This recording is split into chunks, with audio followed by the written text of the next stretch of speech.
Carnival Cruise Line has been all over social media with its bans, rules adjustments, and the latest celebration key. With that, let's talk ship.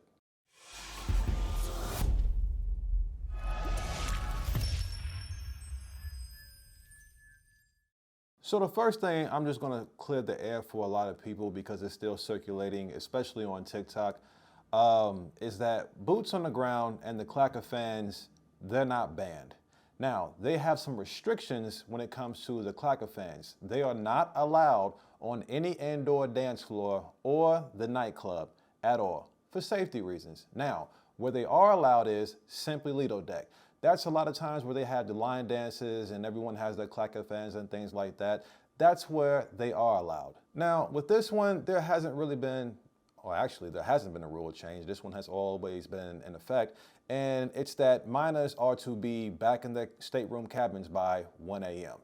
But if you've been on cruise ships of Carnival, you will know and probably have seen a lot of minors running around like crazy after their curfew. Now, is Carnival cracking down on this? According to them, they are. And I believe, from what I've heard, they are beginning to hold the guardians, parents, responsible for their minors not being back in their staterooms. Now, however, minors are allowed to be outside of their stateroom as long as they are accompanied by an adult. Moving forward to pineapples. Now, Carnival isn't saying that they don't want people of that community on their ship. All they're saying is tone it down just a tad bit. And how they're saying that is, we don't want you to put any of those decorations on your doors. If you do, it's not a serious offense. All they're going to do is your stateroom attendant is going to remove the pineapples from your stateroom door and kindly place them inside of your room. I believe they're going to leave a note saying, please don't put these on your stateroom door. Now, I could imagine repeat offenses may lead to possible bans, fines, etc., etc. It's at the cruise line's discretion. Now, another big one has been, is rap music / hip hop music banned from Carnival? It is not. Now, has there been some adjustments made to how much of that type of music is to be played? Yes, there has. A lot of people, especially on TikTok, have been ranting and raving about Carnival no longer playing rap music and how it no longer wants black people on their cruise ships, and that is the farthest thing from the truth. I believe Carnival is getting back to, its old ways with it being a fun and friendly family cruise line. Now, I can admit from what I've seen over the years that they have slightly gotten away from that. Things have significantly gotten out of hand, and those that know what I'm talking about knows exactly what I'm talking about. So in my opinion, I don't see anything wrong with these adjustments being made to, try to restore order on their cruise ships and within their cruise line. Now, they are known for some ruckus, physical and verbal altercations. Now, I will say that it's not on every single sailing.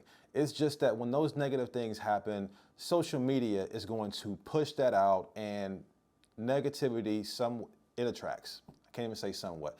Negativity attracts, and then it draws in everyone, and then everyone has their opinion about it, and then next thing you know, it's all over the place, and people have this image of this particular cruise line being the worst of the worst. Now, what is my favorite cruise line? Carnival. Have I been on sailings where I've seen physical and verbal altercations? Yes, I have. Do I allow it to ruin my vacation that I paid for? No, I don't. Those people wake up in the morning with the intentions to do bad, or they just have it somewhere embedded in them that they can't walk away in any situation that arises in front of them. They have to confront it and act on it. Sometimes you just have to know when and learn how to walk away. With that being said, am I saying that if some intoxicated person were to approach you and get physically involved with you, to just take it? No. Defend yourself, because I would. I ain't gonna hold you. I'm snitching after I handle my business, but that's a whole nother story. Another thing that Carnival is doing, they are cracking down on things that aren't supposed to be on the ship. Sneaking your alcohol and your devil's lettuce on the ship, people know they have the canines there to sniff out your belongings well before you get on the ship, and they also have canines on the ship. Now, the thing that always baffles me is that when people get caught, they always try to rebuttal. You knew in the first place that you weren't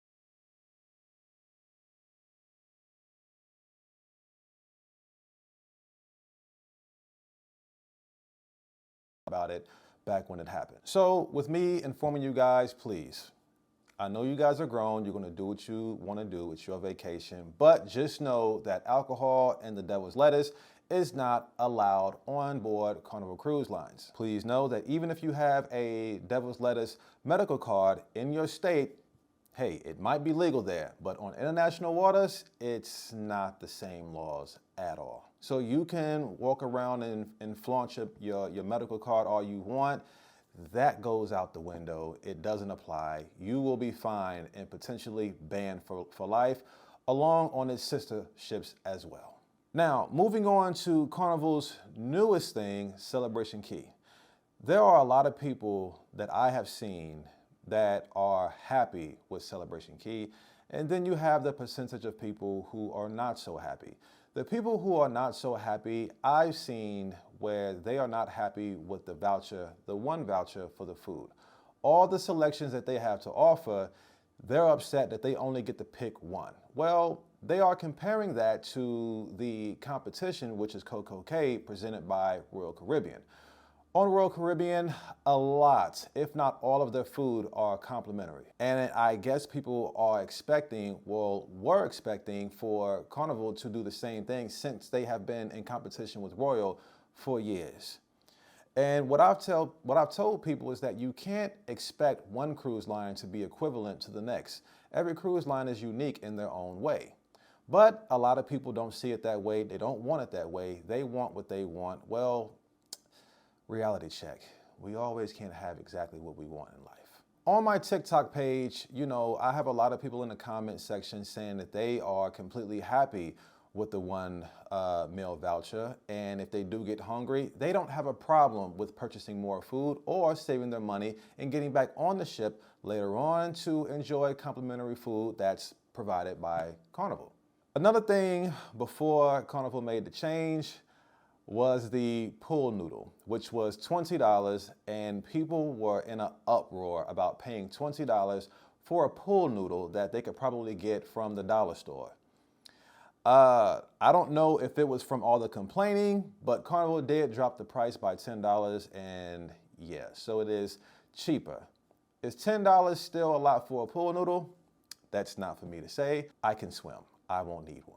Now, that amongst other things, a lot of people are not happy with the cost of bedding.